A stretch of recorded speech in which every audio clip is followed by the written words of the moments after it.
apa kabarnya nih? Pasti luar biasa dong dalam Tuhan Yesus. Nah, ketemu lagi nih sama aku Ayu dan teman-teman yang lainnya. Hari ini kami bakal bawain info-info penting buat kalian.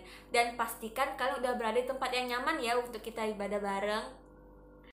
Seperti biasanya, kita ada ayat mingguan nih. Ayat mingguannya diambil dari Yosua 1 ayat 9. Saya duluan yang baca, baru nanti kita baca bareng-bareng ya. Yosua 1 ayat 9. Janganlah kecut dan tawar hati, sebab Tuhan Allahmu menyertai engkau kemanapun engkau pergi. Dan saatnya kita bakal baca bareng-bareng nih. 1, 2, 3. Yosua 1 ayat 9. Janganlah kecut dan tawar hati, sebab Tuhan Allahmu menyertai engkau kemanapun engkau pergi. Amin. Keren banget nih ayatnya. Semoga ayat ini dapat memberkati kita semua dan dapat menjadi rema dalam seminggu ke depan. Dan buat teman-teman yang rindu ingin didoakan atau ada prayer request, bisa DM nih ke IG Next Gen My Home di @nextgenmyhome atau ke nomor ini ya. Yeay teman-teman, tiba saatnya nih kita akan berdoa, memuji dan menyembah Tuhan bareng. Nah, pastikan kalian mempersiapkan hati dan pikiran kalian untuk kalian bisa fokus ke ibadah kali ini ya. Selamat beribadah. Shalom Next Gen.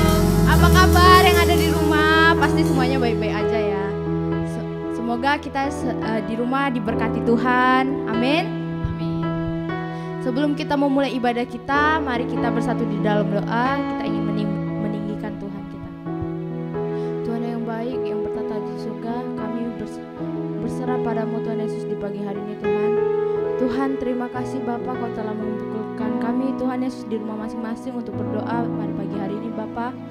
Bapa, kiranya Kau memberkati kami Tuhan Yesus, Kau lindungi kami, Kau sertai kami Tuhan Yesus. Kau pulihkan negara kami Tuhan Yesus, Kau jaga kami Tuhan.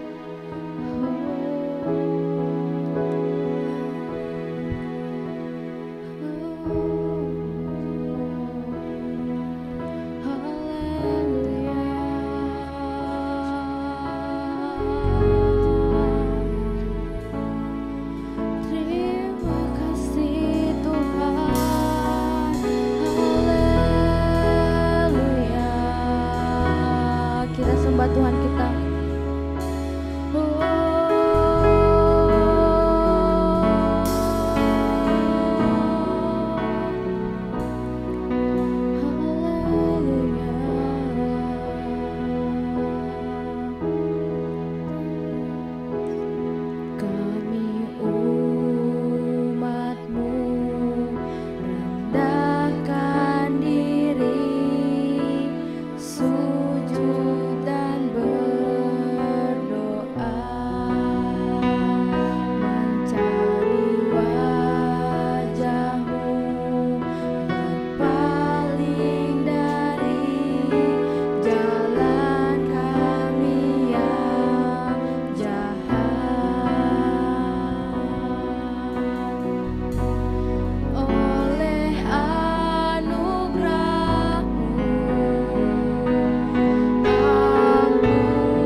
memberikan persembahan.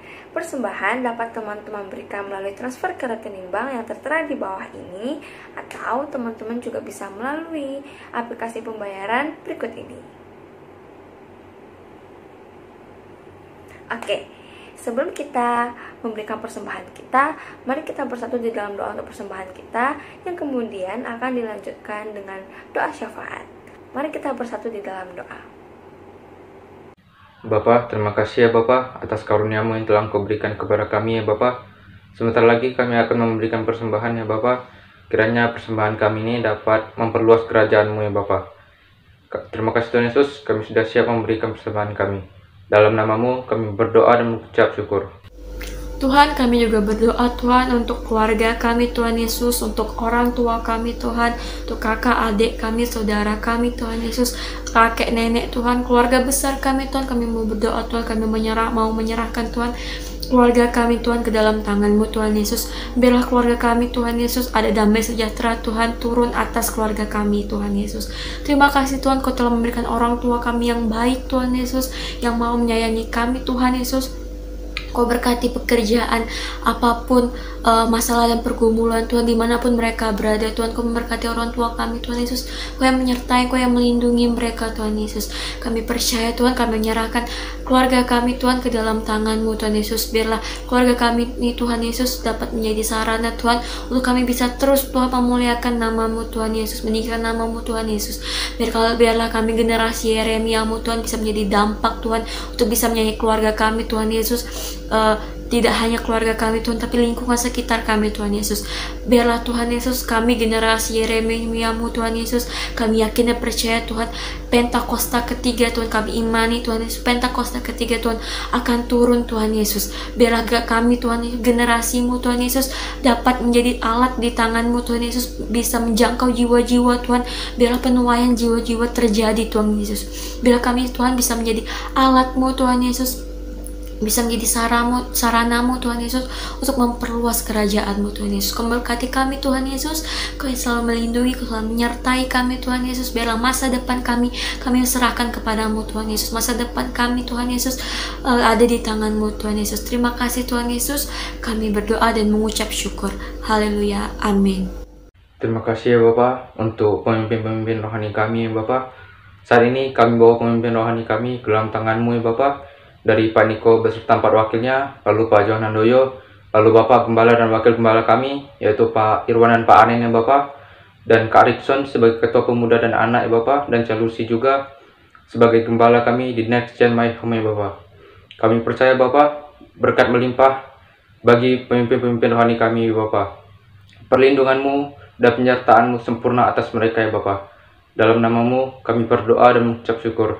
Haleluya, amin. Tuhan, kami berdoa untuk negara kami Tuhan, Indonesia, berkati pemerintahannya, dan kami juga berdoa untuk Pak Presiden kami Tuhan, Pak Jokowi, dan Pak Wakil Presiden yaitu Maruf Amin Tuhan, berkati mereka, berikan mereka kesehatan, berikan juga keluarga mereka kesehatan Tuhan, dan berkati juga mereka agar mereka bisa memimpin negara ini supaya dapat menjadi negara yang maju Tuhan. Dan kami percaya mereka akan menggenapi rencana yang Engkau buat Tuhan. Dan kami juga mau berdoa Tuhan untuk tim medis, berikan mereka kesehatan, kekuatan agar mereka bisa bekerja dengan baik Tuhan. Dan juga berkati agar mereka bisa secepatnya untuk bertemu dengan keluarga mereka Tuhan. Dan kami juga berdoa untuk korban COVID-19 Tuhan, berkati mereka Tuhan, berikan mereka imun tubuh yang bagus supaya mereka bisa melawan virus COVID-19 ini Tuhan. Dan kami juga berdoa Tuhan agar COVID-19 ini bisa cepat hilang Tuhan, agar kami bisa beraktivitas seperti semula Tuhan. Dalam nama Yesus, haleluya, amin.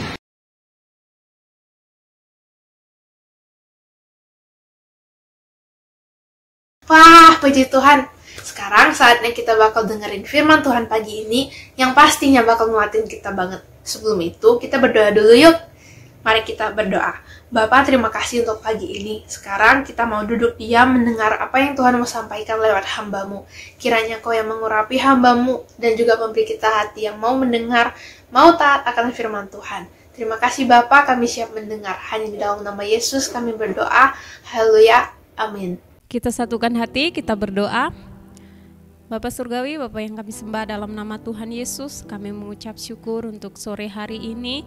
Terima kasih Tuhan, sebentar kami akan mendengarkan firman Tuhan. Urapi setiap kami ya Tuhan, urapi hamba-Mu, sehingga kami boleh mengerti apa yang Tuhan sampaikan kepada kami, dan kami boleh melakukannya dalam hidup kami.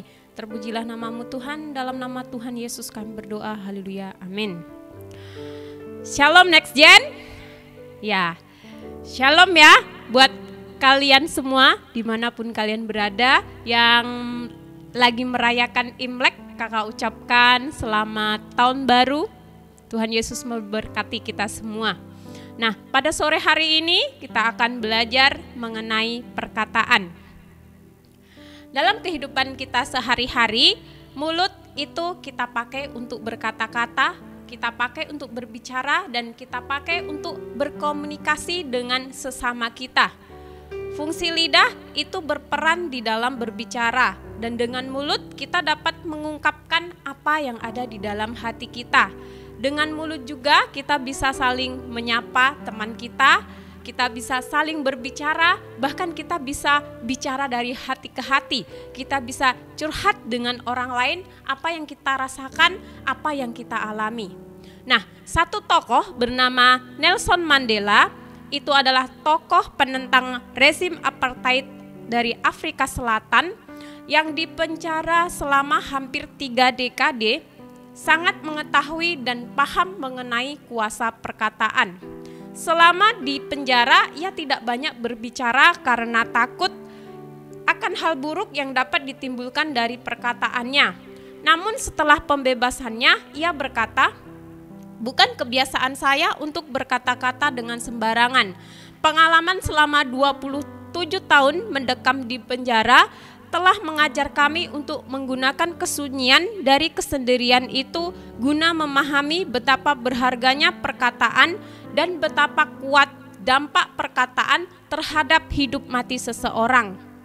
Nah, pada umumnya jika setiap kita sebagai anak-anak Tuhan, kita ingin mengalami hal-hal yang baik dalam kehidupan kita. Amsal berkata bahwa hidup dan mati itu dikuasai oleh lidah. Siapa suka menggemakannya akan memakan buahnya. Saat kita berkata-kata, kita mengucapkan sesuatu. Ibaratnya kita seperti sedang menabur benih. Kita sedang menabur perkataan. Apa yang kita katakan itu juga yang akan kita tuai suatu hari nanti. Sehingga setiap perkataan yang terucap akan terjadi bagi kehidupan setiap kita. Nah, dengan lidah kita juga dapat mengatakan perkataan yang positif. Kita dapat memuji Tuhan dan kita dapat berkata-kata dengan benar. Tapi sebaliknya juga, dengan lidah yang sama, dengan mulut yang sama, kita bisa mengeluarkan perkataan yang negatif. Contohnya seperti bergosip gitu ya. Bergosip itu artinya menceritakan keburukan orang lain. Nah, waktu kita menceritakan keburukan orang lain, pasti kita akan terprovokasi. Akhirnya kita bisa benci sama orang tersebut. Padahal kita sebelumnya kita nggak ada benci sama orang tersebut. Cuma karena kita lebih mengeluarkan perkataan yang negatif, jadinya kita terbawa ke dalam satu dosa, yaitu dosa lidah ataupun dosa perkataan. Nah, jadi mari sama-sama pada sore hari ini kita belajar bagaimana kita untuk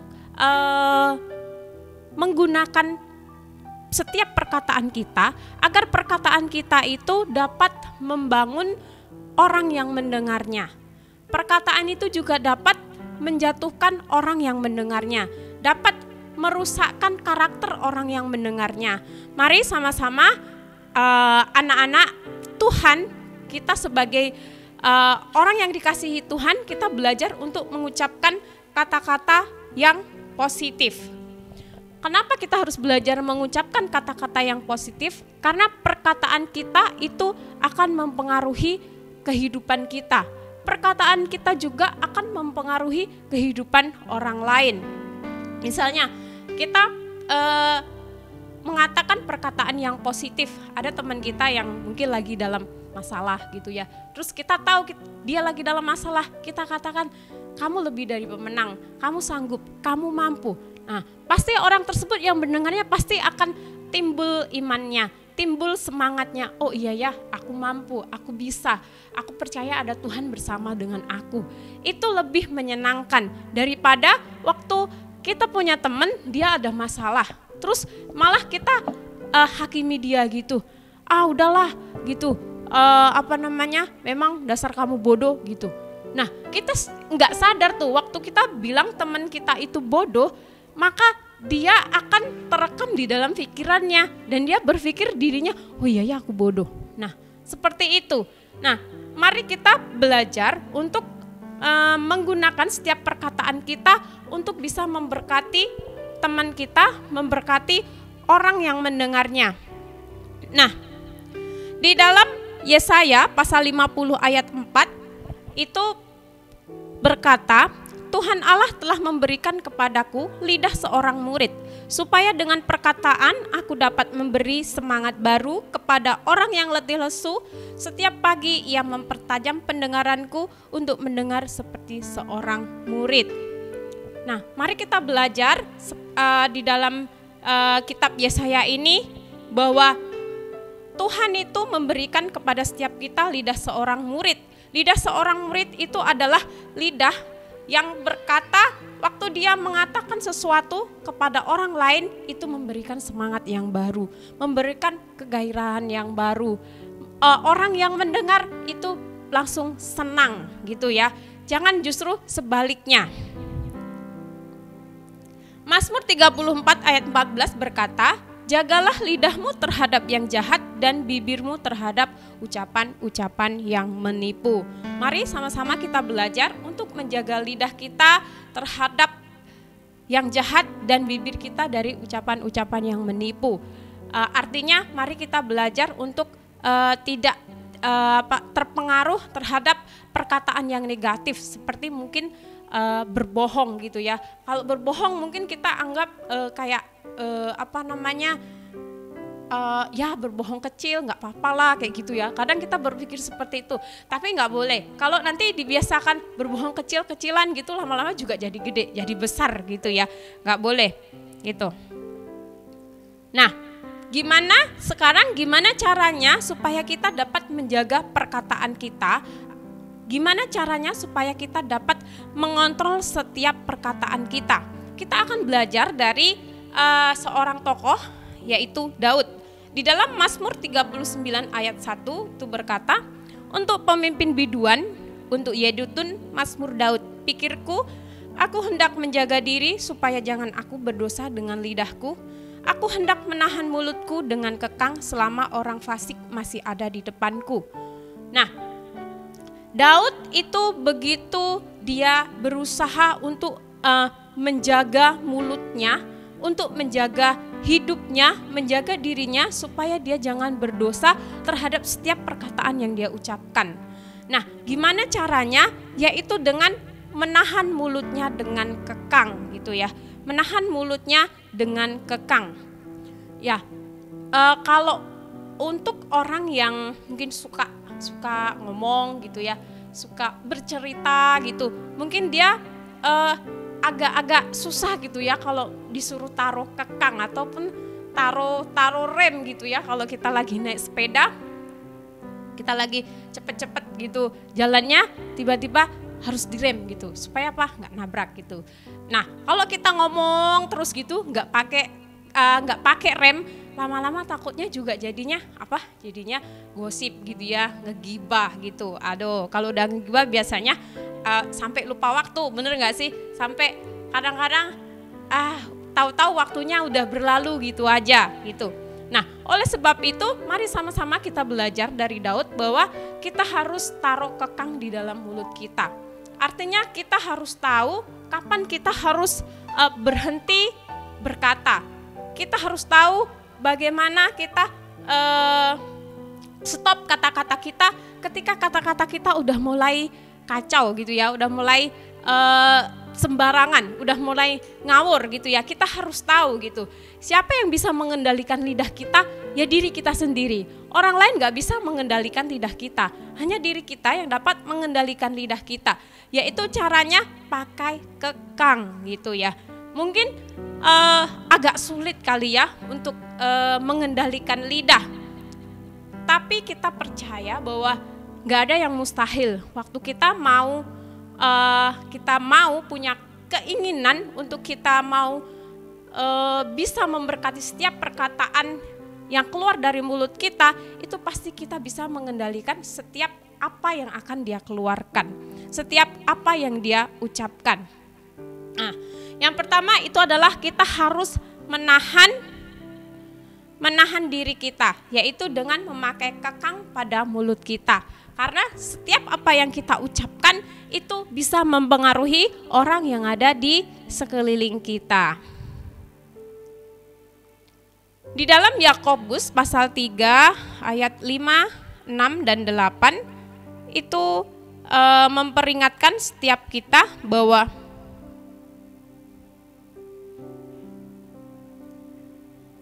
demikian juga lidah, walaupun suatu anggota kecil dari tubuh, namun dapat memegahkan perkara-perkara yang besar. Lihatlah betapapun kecilnya api, ia dapat membakar hutan yang besar. Lidah pun adalah api, ia merupakan suatu dunia kejahatan dan mengambil tempat di antara anggota-anggota tubuh kita sebagai sesuatu yang dapat menodai seluruh tubuh dan menyalakan roda kehidupan kita. Sedang ia sendiri dinyalakan oleh api neraka. Tetapi tidak seorang pun berkuasa menjinakkan lidah.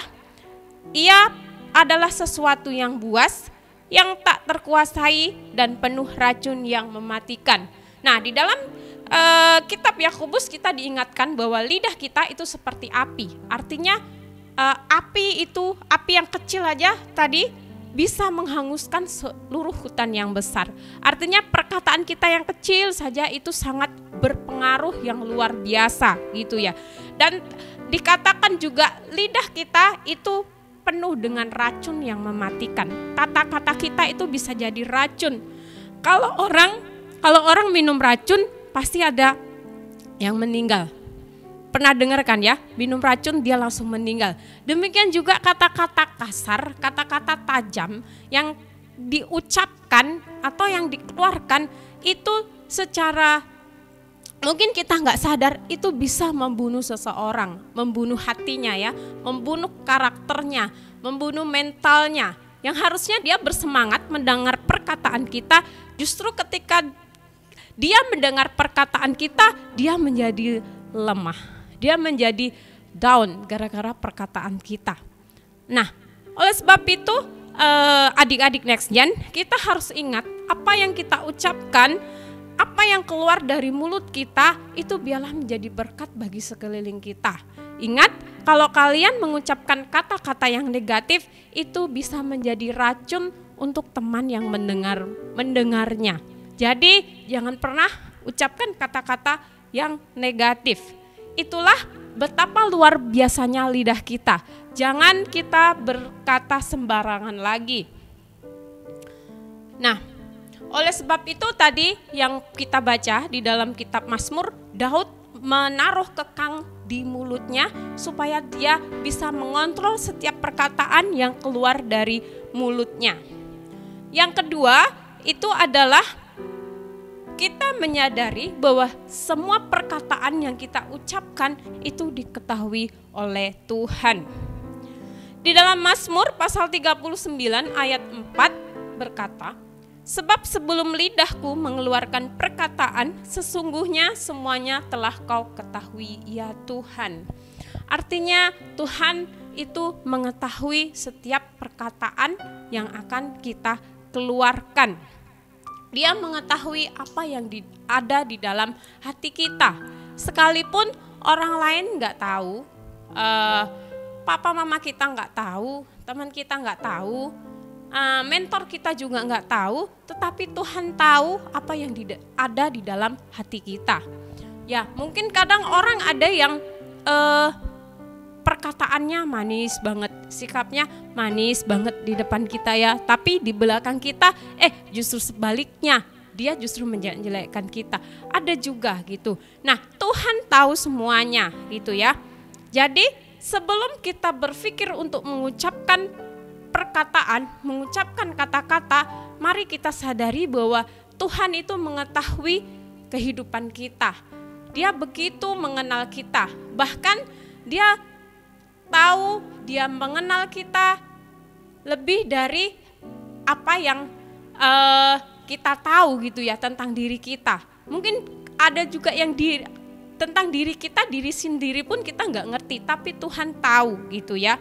Makanya Tuhan itu Maha tahu. Apa yang akan kita ucapkan itu Dia tahu. Oleh sebab itu perkataan kita, mari keluarkan perkataan yang membangun gitu ya. Terus sekarang mungkin ada yang bertanya gitu ya, mengapa mengapa ada orang yang jatuh ke dalam dosa perkataan ataupun dosa lidah? Kenapa dia sih sering berbohong? Kenapa dia sering menipu gitu? Padahal itu kan nggak bagus Kak gitu. Nah, kenapa bisa seseorang itu seperti itu? Itu karena di dalam dirinya orang tersebut tidak menyadari bahwa Tuhan itu Dia ada di dalam setiap kehidupan kita. Dimanapun kita berada, Tuhan itu ada. Apa yang kita lakukan, apa yang kita ucapkan, apa yang kita berbuat, Tuhan itu ada dan Dia ada di sana dalam kehidupan kita. Karena kita mungkin kurang menyadari bahwa Tuhan itu hadir selalu dalam kehidupan kita.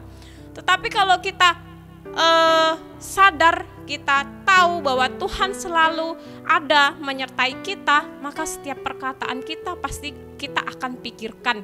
Pasti kita akan bisa renungkan, oh iya ya, aku tadi ngomong apa ya sama dia? Aku tadi ngomong apa ya? Apa perkataanku dia tersinggung? Apa dengan perkataanku dia jadi semangat? Atau dengan perkataanku dia justru hatinya jadi luka? Atau justru dengan perkataanku dia malah menjadi nangis gitu. Nah, ketika kita sadar bahwa Tuhan itu mengetahui apa yang kita ucapkan, yang keluar dari mulut kita, maka kita akan berpikir berkali-kali untuk mengeluarkan setiap perkataan kita. Yang ketiga, bagaimana kita menjaga perkataan kita, itu adalah kita harus senantiasa memperkatakan firman Tuhan. Kita harus memperkatakan puji-pujian. Nah, kita harus belajar untuk mengucapkan firman Tuhan, mengatakan firman Tuhan. Ketika kita sedang, mungkin ada di antara kalian yang bergumul, sebentar lagi aku mau kuliah, tapi aku nggak tahu mau kuliah di mana, mau ambil jurusan apa gitu ya. Mungkin kalian ada yang, di antara kalian ada yang bingung. Ingat firman Tuhan, perkatakan firman Tuhan. Bahwa janji Tuhan itu dalam hidup kalian itu adalah masa depan yang penuh dengan harapan. Serahkan sama Tuhan. Apa yang kalian mau, apa yang kalian butuhkan itu berdoa sama Tuhan. Ucapkan sama Tuhan, perkatakan sama Tuhan dan perkatakan janjinya. Bahwa janji Tuhan itu adalah ya dan amin dalam kehidupan kalian. Rancangan Tuhan itu adalah rancangan damai sejahtera, hari depan yang penuh dengan harapan, bukan rancangan kecelakaan. Perkatakan firman Tuhan agar iman kalian itu menjadi bangkit. Iman kalian menjadi kuat ketika kalian ada di satu pergumulan yang kalian harus memutuskan dan kalian gak tahu harus berbuat apa. Perkatakanlah firman Tuhan, ucapkanlah janji Tuhan, ucapkanlah firman Tuhan sampai dirimu menjadi bangkit, dirimu menjadi semangat. Jangan ucapkan hal yang sebaliknya gitu ya. Kalau kita nggak tahu apa yang mau kita kerjakan, kita nggak tahu kita mau bikin keputusan apa, justru kita jangan dengar perkataan-perkataan yang negatif. Ataupun jangan kita mendengarkan lagu-lagu yang bikin kita jadi malah galau gitu. Jangan kita mendengarkan perkataan teman-teman kita yang bikin kita lagi jadi tambah down gitu. Jangan, ucapkanlah firman Tuhan. Perkatakan juga puji-pujian kepada Tuhan gitu. Sambil kita harusnya orang senang kalau dia dipuji, benar kan ya? Orang senang kalau dia dipuji. Daripada kita ngomong yang jelek tentang dia, pasti orang lebih suka dipuji gitu ya. Jadi belajar untuk mengucapkan kata puji-pujian gitu ya. Kata pujian kepada teman kita gitu. Kalian bisa bilang sama teman kalian, kamu cantik loh hari ini, kamu baik gitu ya. Semangat ya, kayak gitu. Belajar untuk mengucapkan kata-kata yang memberkati, kata-kata yang membangun. Di dalam Yakobus 1 ayat 26 itu diingatkan buat setiap kita ya, adik-adik Nesgen, jikalau ada seorang menganggap dirinya beribadah tetapi tidak mengekang lidahnya, ia menipu dirinya sendiri, maka sia-sialah ibadahnya. Ingat, untuk setiap kita yang kita walaupun kita rajin beribadah, rajin ke gereja, tetapi kalau kita tidak menjaga mulut kita, tidak menjaga perkataan kita, maka sia-sialah ibadah kita. Itu ya. Jadi belajar kita untuk mengontrol setiap perkataan yang keluar dari mulut kita. Yakobus 3 ayat 9 berkata, dengan lidah kita memuji Tuhan Bapa kita, dan dengan lidah kita mengutuk manusia yang diciptakan menurut rupa Allah. Nah, ini gak boleh ya adik-adik. Dengan lidah kita bisa muji orang, tapi dengan lidah kita bisa mengumpat orang, dengan lidah kita juga bisa mencaci maki orang gitu ya. Gak boleh seperti itu. Yang keempat, gimana caranya kita menjaga perkataan kita? Yang keempat adalah kita harus menyelaraskan antara perkataan kita dan perbuatan kita. Artinya, perkataan adalah sesuatu yang nyata, dapat didengar secara nyata, dapat direkam juga dalam bentuk digital. Namun ketika perkataan diucapkan untuk menggambarkan atau menyatakan perasaan kepada seseorang, maka ia akan menjadi sesuatu yang sifatnya semu jika tidak disertai dengan perbuatan. Nah, misalnya antara perkataan dengan perbuatan harus selaras itu, misalnya contohnya kayak gini, kita berkata bahwa kita mengasihi Tuhan. Oke, kita mengasihi Tuhan. Tapi pada hari Minggu kita nggak pergi ibadah, justru kita mager di rumah. Ngapain mager di rumah? Main PS, ya elah. Katanya mengasihi Tuhan, tapi hari Minggu pergi ke gereja aja kagak, ibadah aja kagak, gimana gitu. Berarti kan nggak sesuai dong ya antara perkataan dan perbuatannya. Makanya kita harus belajar, kalau kita memang mengasihi Tuhan, berarti ada action yang harus kita lakukan. Yaitu gimana? Kalau kita mengasihi Tuhan, ya kalau hari Minggu pergi ke gereja, harus pergi ke gereja gitu. Terus apa lagi tandanya bahwa kita mengasihi Tuhan? Ya kita baca firman Tuhan kayak gitu. Kita suka memuji Tuhan kayak gitu. Jangan kita ngomong kita mengasihi Tuhan tapi perbuatan kita jauh gitu. Kita nggak mengasihi Tuhan gitu. Jadi mari kita sama-sama belajar sore ini untuk menjaga setiap perkataan kita, bahwa kita harus mengeluarkan perkataan yang membangun gitu ya. Pilih perkataan yang membangun, jangan perkataan yang menghancurkan pada orang yang akan mendengarkannya. Demikian yang kakak sampaikan, biarlah ini menjadi berkat buat setiap kalian dimanapun kalian berada. Kita satukan hati, kita berdoa. Bapa, kami mengucap syukur untuk firman-Mu pada sore hari ini. Terima kasih ya Bapa, kami diingatkan untuk menjaga perkataan kami, supaya perkataan yang kami keluarkan itu adalah perkataan yang memberkati Tuhan kepada setiap siapapun yang mendengarnya. Perkataan yang membangun Tuhan, perkataan yang memberi semangat ya Tuhan, kepada yang baru ya Tuhan. kepada setiap teman-teman kami yang mendengarnya, kepada setiap orang yang mendengarnya ya Tuhan. Berkati setiap anak-anak Next Gen dimanapun mereka berada, biarlah mereka ada di dalam perlindungan Tuhan. Studi mereka diberkati Tuhan. Keluarga mereka, orang tua mereka, semuanya ada di dalam perlindungan Tuhan. Terima kasih Bapa. Kami juga akan mengakhiri ibadah kami. Biarlah berkat, kasih karunia, damai sejahtera yang daripada Tuhan turun berlimpah-limpah atas kami. Terpujilah namamu Tuhan, dalam nama Tuhan Yesus kami berdoa, haleluya, amin.